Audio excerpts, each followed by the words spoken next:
महात्मा फुले को मारने आए हत्यारे ही उनके निकट सहयोगी बने। महात्मा ज्योतिराव गोविंदराव फुले एक भारतीय समाज सुधारक, समाज प्रबोधक, विचारक, समाज सेवी, लेखक, दार्शनिक तथा क्रांतिकारी कार्यकर्ता थे। इन्हें महात्मा फुले एवं ज्योतिबा फुले के नाम से भी जाना जाता है। जिस प्रकार गौतम बुद्ध ने डाकू अंगुलीमाल को एक डाकू से ऋषि बना दिया, उसी प्रकार महात्मा फुले की हत्या करने आए दो व्यक्तियों ने भी सामाजिक कार्यों में महात्मा फुले का साथ दिया था। उनमें से एक महात्मा फुले के अंगरक्षक बने, जबकि दूसरे सत्य शोधक, समाज के अनुयायी बने और किताबें भी लिखी। महात्मा फुले ने अपना जीवन महिलाओं, वंचितों और शोषितों किसानों के उत्थान के लिए समर्पित किया था। इस काम के चलते उन्हें और उनकी पत्नी सावित्री बाई फुले को कई मुश्किलों का सामना करना पड़ा। रूढ़िवादी समाज उन पर ताने मारता तथा गाली गलौज भी करता था। कुछ लोगों ने उन पर गोबर भी फेंका, लेकिन फुले दंपत्ति ने अपना काम नहीं छोड़ा। इन विरोधों का कोई असर न होते देख कुछ लोगों ने फुले को मारने के लिए दो हत्यारों को भेजा। फुले दंपत्ति दिन का काम पूरा करने के बाद आधी रात को आराम कर रहे थे। अचानक नींद टूटने पर मंद रोशनी में दो लोगों की छाया दिखी। ज्योतिबा फुले ने जोर से पूछा कि तुम लोग कौन हो? एक हत्यारे ने कहा, हम तुम्हें खत्म करने आए हैं। जबकि दूसरा हत्यारा चिल्लाया, हमें तुम्हें यमलोक भेजने के लिए भेजा गया है। यह सुनकर महात्मा फुले ने उनसे पूछा, मैंने तुम्हारा क्या नुकसान किया है कि तुम मुझे मारने आए हो? उन दोनों ने उत्तर दिया, तुमने हमारा कोई नुकसान नहीं किया है, लेकिन हमें तुम्हें मारने को भेजा गया है।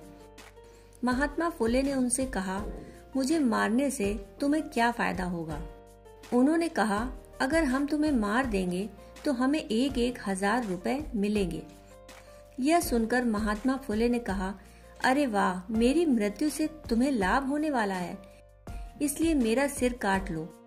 यह तो मेरा सौभाग्य है कि जिन गरीब लोगों की मैं सेवा कर खुद को भाग्यशाली और धन्य मानता था, वे मेरे गले में चाकू चलाएं। चलो, मेरी जान सिर्फ दलितों के लिए है और मेरी मौत गरीबों के हित में है। उनकी बातें सुनकर हत्या करने आए दोनों व्यक्तियों को होश आया और उन्होंने महात्मा फुले से माफी मांगी और कहा, अब हम उन लोगों को मार डालेंगे जिन्होंने आपको मारने के लिए हमें भेजा था। इस पर महात्मा फुले ने उन्हें समझाते हुए कहा और सीख दी कि बदला नहीं लेना चाहिए। इस घटना के बाद दोनों व्यक्ति महात्मा फुले के सहयोगी बन गए। उनमें से एक का नाम रोडे तथा दूसरे का नाम था पंडित ढोंडीराम नामदेव।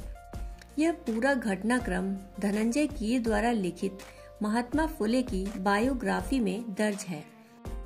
इस कहानी को सुनने के बाद कोई भी आसानी से समझ सकता है कि 4 या 5 वाक्य बोलने से किसी के जीवन पर आया संकट कैसे दूर जा सकता है।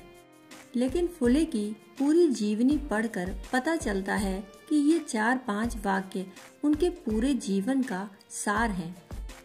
उन्होंने न केवल उन वाक्यों को बोला, बल्कि जीवन भर उन्हीं शब्दों को जिया है।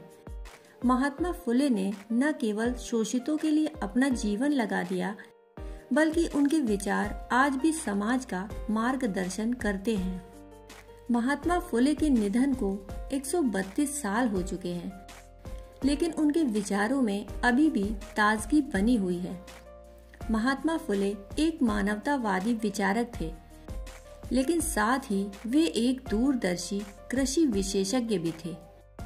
विशेषज्ञों का मानना है कि अगर हम उनके विचारों के आधार पर कदम उठाएं, तो देश की कृषि समस्याओं का समाधान किया जा सकता है।